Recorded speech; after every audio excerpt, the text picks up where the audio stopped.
The future of space tourism is closer than you think.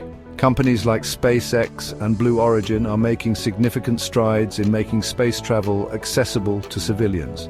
Imagine a world where you can book a ticket to space just like you would for a flight to another country.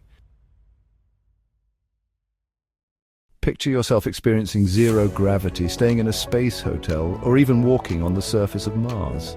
The possibilities are endless, and the dream of space tourism is becoming a reality faster than we ever imagined.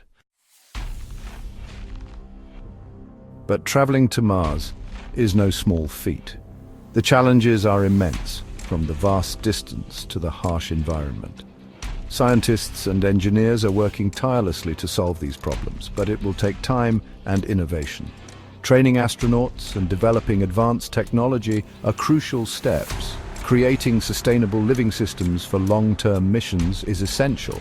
International collaboration will play a key role in overcoming these challenges. So, what might a vacation on Mars look like in the future?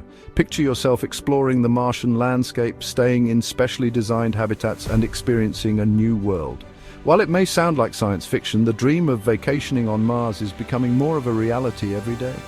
Imagine traveling in advanced space shuttles, visiting Martian landmarks, and taking guided tours. The advancements in technology and research are paving the way for this incredible journey. Soon, planning a vacation to Mars might be as simple as booking a flight.